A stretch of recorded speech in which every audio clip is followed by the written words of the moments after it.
Rogue Media Music. Keep the music playing. Welcome to Behind the Wheel with Alvacado.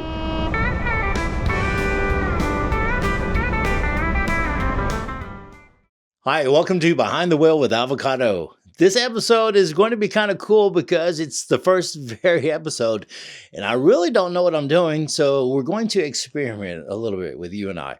First, let me introduce myself. I'm Jim Alvarado. They call me Alvacado. I got that nickname from a radio a long time ago. Actually, my friends from early school from my hometown of Jewett, Texas used to call me Alvacado. I don't know why. They just thought I looked like a guacamole or something. Because you know how kids are, they make up names for you. So my nickname throughout school was Alvacado. And then I don't know where, it was at Chef's Barbecue one year. I was working for Shooter FM 92.9, and I was bringing somebody big on, probably Cody Johnson. And it was a full house, man. It was packed out there. And I was bringing out, you know, of course, you have to announce all the sponsors and stuff. And somebody said, Alvacado! Loud as they can. I mean, you heard them a mile away. And everybody looked and said, and I had to take ownership. I'm like, well, the cat's out of the bag now. So my program director was there at the time, and he pulled me out after we got off stage. He said, what was that about? I said, well, back in the day, they used to call me Alvacado during school. And he goes, man, that's your new name. I said, no, it's not. Jim Alvarado is my name. I'm proud of it. He goes, no, Alvacado is what you need to go with now. That's so catchy. People love that.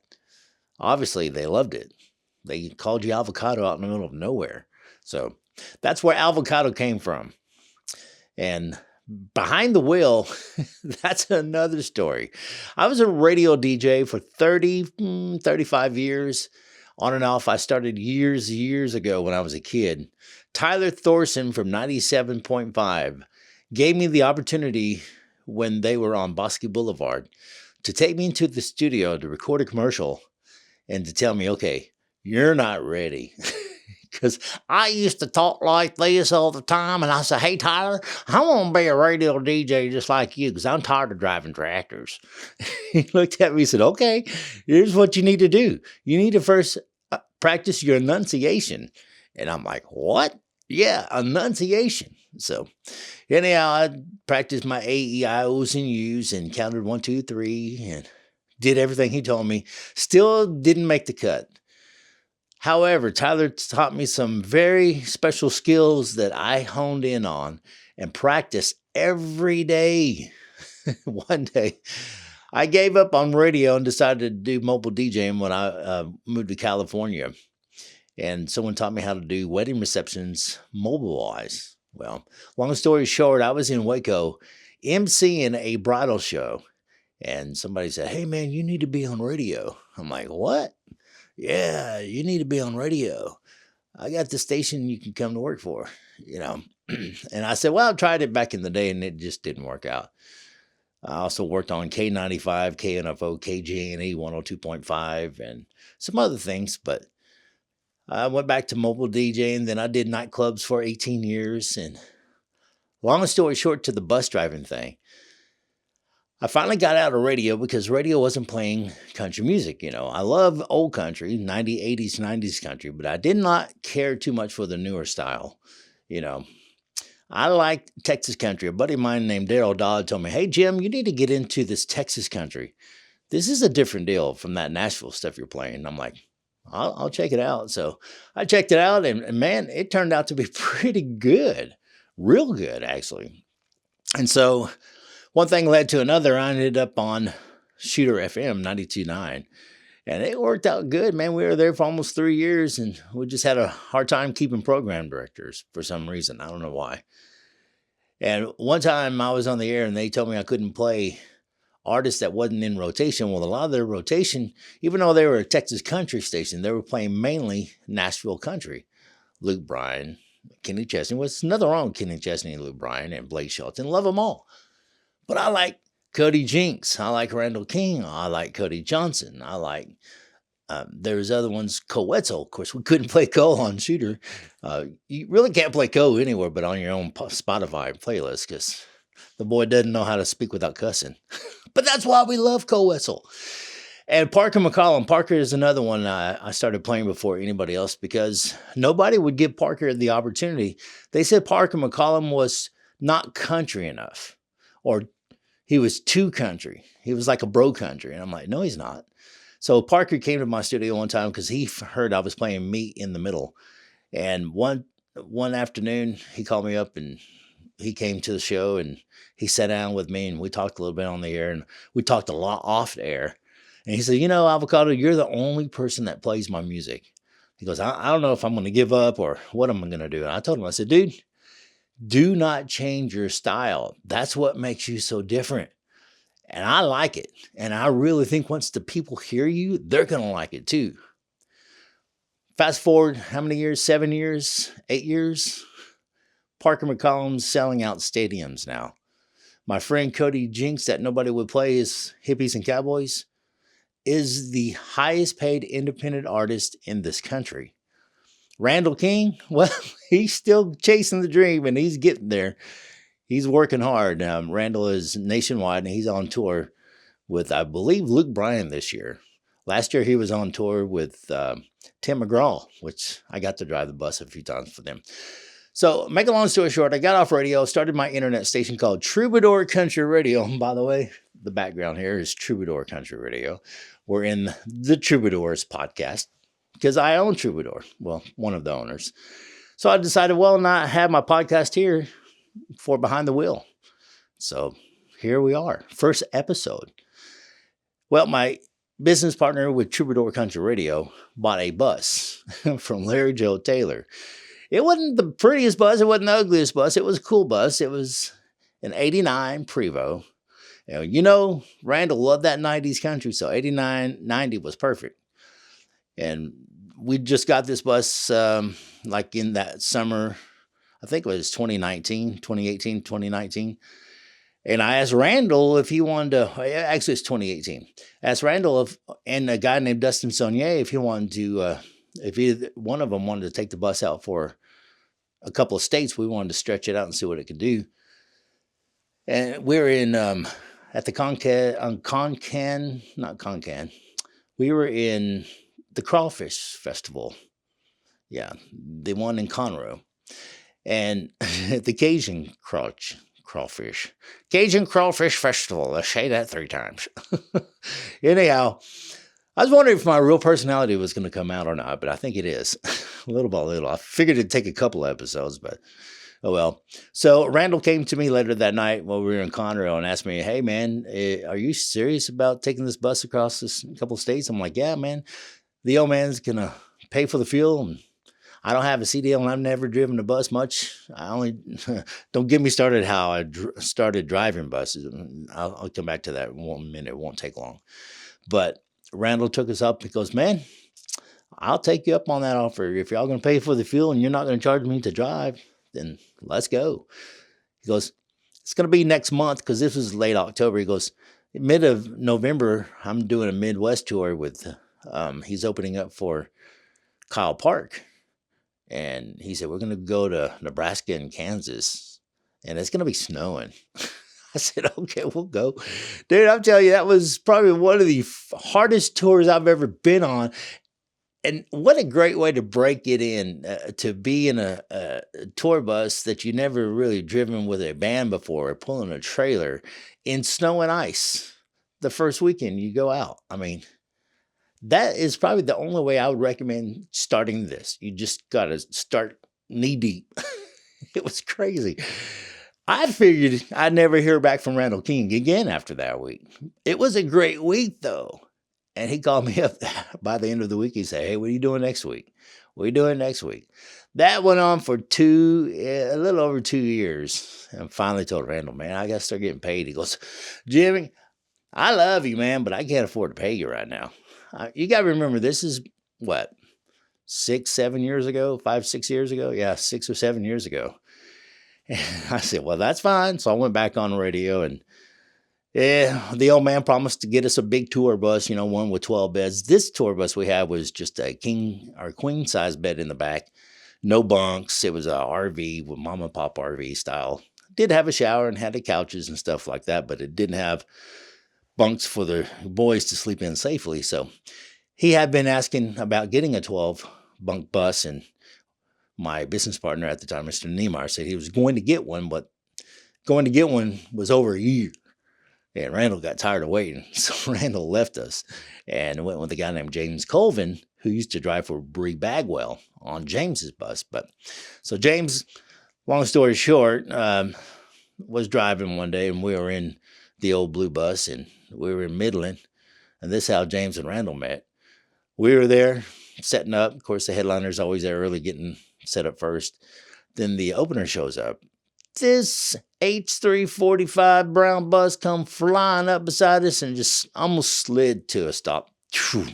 And then started lowering the bus like this. Big old tour bus. 6 bunks, master bed, and everything. I'm like, are you kidding me? Who is this? I said, Randall, I thought you were the headliner. He goes, I am. It was Tanner Sparks. Yeah. Anyhow, that's the day Randall King met James Colvin. Well, long story short, James Colvin is no longer with Tanner Sparks. James Colvin has sold that bus, and James Colvin is still driving for Randall King.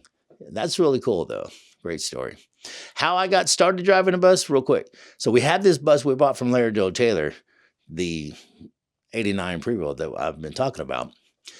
We were in Oklahoma watching Cody Johnson with my buddy Randall King there. There's quite a few other lineup. I think Kevin Fowler and some other guys were there.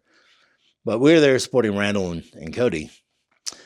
And I've never driven a bus before. This is the first time we've taken this bus out. Mr. Niemeyer and his son, the ones who were driving the bus, Mr. Niemeyer wasn't, but his son Jason was.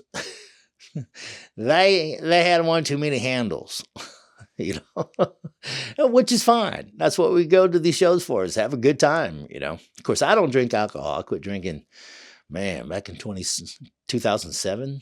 Yeah, 2007, 2006 was when I quit drinking. But anyhow, so I wasn't drinking, and these guys were drinking pretty heavy. And it was time for us to start pulling out. And I asked Mr. Niemeyer and Jason, I said, hey, how are we going to get home? And this is their reaction. I don't know. I said, what do you mean you don't know? They go,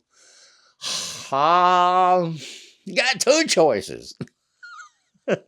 I said, all right, what's my 2 choices? They looked at each other, started laughing as they drank another one.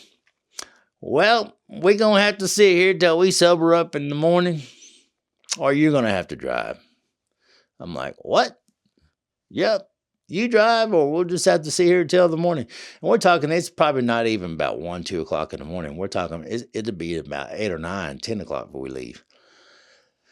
My wife was with me. We had Jennifer Allen from the radio station from Troubadour. We had quite a few people with us. I mean, there's probably 8 to 10 on the bus. I said, well, how hard can it be? I don't have a choice, man. I mean, I'm going to drive it. He goes, oh, it ain't hard at all, man. You just sit your ass in the seat. Might have to edit that part out, but just mash the gas, hit the brake, and there you go. I said, there's no shifting in it. He goes, oh, it's automatic. You just put your foot on the brake, release the air brakes, hit that button says R, back her up, and then hit the button says D and move her forward. Well, folks, that's exactly what I did. And I got us on 35, and I was driving that bus like I've driven him all my life. Mr. Niemeyer was over there. He was just a grin because I was doing about 70, 75. He goes, hey, drive it like you stole it. Let's get there. Mr. Niemeyer made me drive that bus 85 miles an hour. You got to remember, I've never driven a bus before. This was my first time, my first night. And we're going down I-35 southbound, 85 miles an hour, 3:30 in the morning. Mr. Niemeyer laughing. He's on the phone with somebody. I don't know who he called at 3 o'clock in the morning, but they answered. And he was on the phone just laughing and said, man, this old boy driving this bus like he's driven them all his life. He is flying down the highway. Well, folks, that's how I started driving buses. Well, when I got through with Randall, went back on FM radio. That didn't last but 2 months. So I called up Randall. We did finally get a blue bus, a 12 bunk bus. It was really cool. Had 12 bunks. It had a lounge in the back, a lounge in the front, TVs on both sides. It had a shower. It had a bathroom, a kitchen. I mean, it was beautiful. Brown leather seat, wood floors, beautiful blue bus. And her name was called Sapphire, too. We bought her from Night Train out of Nashville. Come to find out, that was Aaron Watson's old bus. So we bought the bus, and Randall had already moved on. So I quit radio. And when Randall moved on, we were touring with a guy named Tristan Moraz. So I toured with Tristan for a while, and then, you know, there was some downtime. So we picked up some other tours. I also met a gentleman named Cody Hibbard. Also toured with Curtis Grimes a few times. Curtis was the first one to take me to Montana. And I'll never forget that trip, Montana trip. I'll have to get Curtis Grimes in here, and we'll tell that story about Montana trip where the generator went out. We had no air conditioner, no bus air either. It was crazy. But long story short, man, I've been driving tour buses professionally now for going on 4 years. I have a CDL, so when I quit radio, I was trying to get my old blue bus back because Randall was in the blue bus. He had a contract with Mr. Niemeyer. And I told Randall, hey, man, I quit radio. I'm getting back on the bus. He goes, oh, okay. Well, he goes, well, I'm on the bus now. I'm like, oh, I know. I heard you got the bus till the end of the year. Congratulations. And I think this is 21. 2021, right after COVID. He goes, yeah. I said, well, I don't care who's on the bus. I'm the driver. He goes, yeah, that's not going to happen. I'm like, what do you mean? He goes, man, I've got management, and we've got we got some like Nashville artists, the ones who they have record deals, and the record companies are saying, you got to have a CDL to drive a bus. And I'm like, what? I'm like, so we have our driver. You're not my driver anymore. I'm like, wow. Okay. Hung up the phone. I immediately got a Texas handbook for CDL, started studying. This was in October. By the time December rolled around, not only that I have studied, I have completed all my written courses for a Class A CDL. All I had to do was a driving course, and I finished it just before January 1st of 2021 or 22. One of the two. I'm so confused about when it was. It was probably 2021, end of 21. And I can't believe it. I got a CDL sitting there in January waiting for my bus for Randall, and I get this call. Hey, man, you just got your CDL Class A, didn't you? I'm like, yeah, but I'm waiting for my passenger endorsement. You can't get one of those for a couple months. He goes, buddy of mine, Alan Martin, goes, well, it doesn't matter. You don't need a passenger endorsement. I got a buddy of mine who needs you to drive for him. They got a driver, but their driver can't run this week. He goes, can you do it? I'm like, sure, man. He goes, well, problem is you got to leave tonight, 2 a.m., and you're going to be gone a week. I'm like, okay, sure, sign me up. He goes, all right, I'll get you the information. I said, whoa, who is it for? Oh, it's for Mike Ryan. I'm like, oh, I like Mike. That's pretty cool. So I drove Mike 1 week, I think back in 21, 22. I think it was 22. And no, it's 21. See, I'm getting so confused because this all happened right after COVID, during COVID and all this crap. But so Mike Ryan asked me to, after I drove that 1 week, he goes, hey, man, I'm looking for a driver. Are you interested? And I'm like, yeah, I mean, I'll drive for a little bit, but I have a bus. I have a bus that is being leased out, but I'm going to take over the lease in February. He goes, oh, yeah, what kind of bus you have? I said, XL2 Prevo, blue, sapphire blue. He goes, Really? I'm kind of looking for a new bus because Mike was in a gold MCI at the time. I said, oh, wow. All right. Well, let me find out if it's for sale. If it is, then we'll see if you want to buy it. Well, I called the old man. The old man says, yeah, I'll sell it, but I have to offer it to Randall first. Well, that didn't go through. Randall didn't want it. So Mike said, all right, I'll buy the bus if you'll let me rent it for a month to make sure I like it. All right. Because Mike was really wanting me to be his driver. And I'm like, all right. So, Mike, if you buy this bus, I'll be your full-time driver because I won't have a bus. He goes, okay, I'm going to buy your bus so you can be my driver. Next thing I know, Mike bought the bus and I was with Mike. I was with Mike for a year and 6 months. Then it happened. I backed up into a place in Stillwater, Oklahoma, home of the, we're not going to say that. Calf fry? Yeah, we can say that. Calf fry. I was going to say Rocky Mountain oysters, but calf fry. And it was Casey Donahue's driver. Saw me back that bus up, and he did that with no problem. Most people have to do 2-3 shots at it to back up into that because it was like a creek on one side and a fence on the other, and there's no room for error. And I did it seamlessly first try, no problem. First time I ever done it there, I think. But I have been challenged many times with Randall King, Tristan Mares, Cody Hibbard, and I like Cody Hibbard. But so I've already been challenged a bunch. It seems like the harder the back ends, the easier it is for me. The easier the back ends, the harder it is for me. I don't know why. But anyhow, this young man named Grover comes up to me and talks to me a little bit. Are they taking care of you? I said, yeah, not really. I've been trying to get a raise. And one thing led to another. He said, I have a job for you starting tomorrow. I said, I can't do that. Well, come to find out, he wouldn't tell me who it was for, but finally he told me it was for William Clark Green. I'm like, I like William. I think William and I know William. I met William when Daryl Dodd had his first #1 single. And I said, William and I, my wife and I were watching William at the Thunderbird Cafe when nobody else was paying attention to him. He was a kid at the time. And this was years ago. Probably 7, 8, 9 years ago, maybe 10 years ago. So I get the job, and William says, oh, I'll hire him, but he's going to be on probation, just him hauling around because William had some bad drivers. So he wanted to make sure that I was going to do my job. I was going to take care of the bus and take care of the crew and get them there safely and, not drive radical. Well, folks, it's going on, 2 years now? This is a year and a half, and this July of 2025, I would be in there 2 years. So that's how I become a tour bus driver. Isn't that crazy?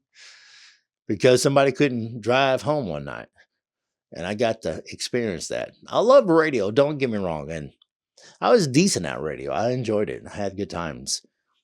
But driving the bus is so much better. I'm not going to say easier because there's nothing easy about it.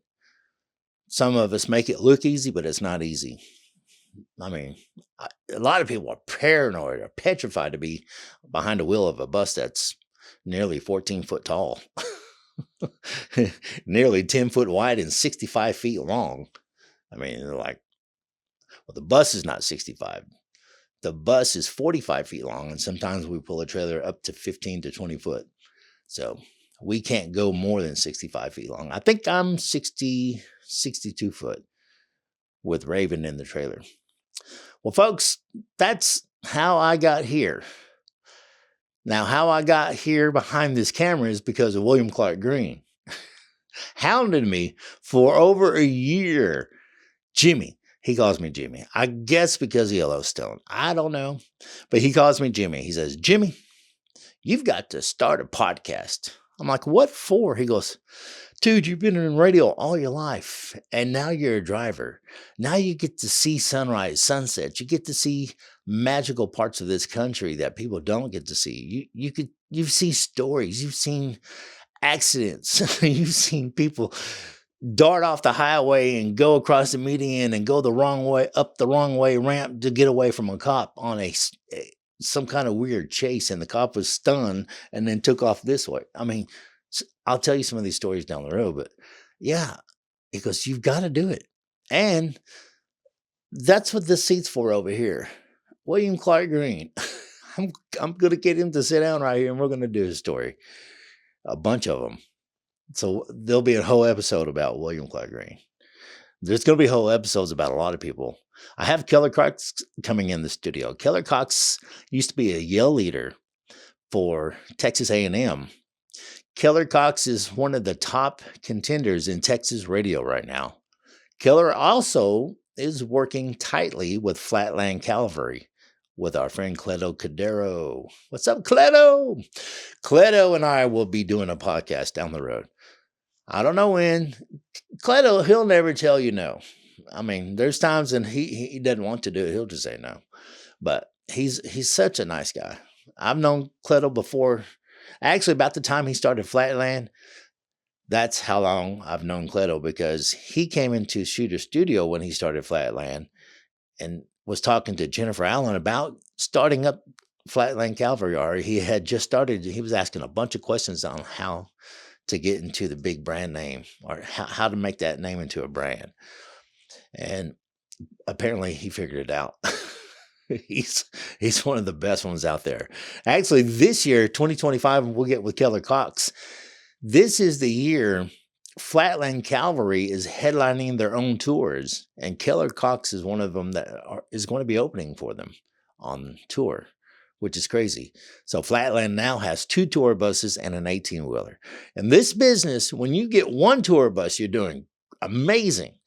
When you get up to 2 tour buses, you're doing phenomenal. But when you're doing 2 tour buses and an 18-wheeler, well, the next step is 4 tour buses, 2 18-wheelers, 5 tour buses, 6 18-wheeler. I mean, ask Parker McCollum, what is he up to? About 8 tour buses and 7 or 8 18-wheelers? Co Wetzel's just as bad. He's up to about what? I think Co Wetzel and Parker McCollum's having a battle who can have the most toys at the end of their career. It's crazy. These 2 guys are still acting like high school teenagers in the music business, and they're killing it. Both of them. So proud of all of them. But that's what this is all about. The behind the scenes, our stories. You'll get to talk to my friends who are your friends too, apparently. So let's get this started. Enough about me. That's first episode. That's what this is all about. Crack the ice. Now you know everything you need to know about me.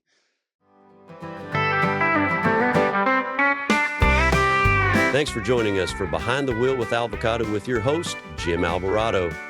Behind the Wheel was produced by Josh Beard, Mason Gonzalez, and Mike Hamilton for Rogue Media Network.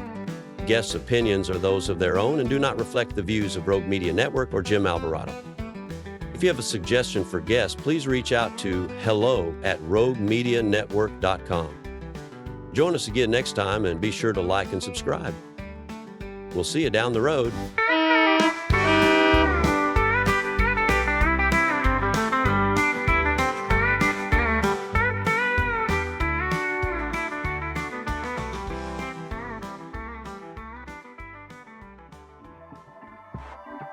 This has been a Rogue Media Network production.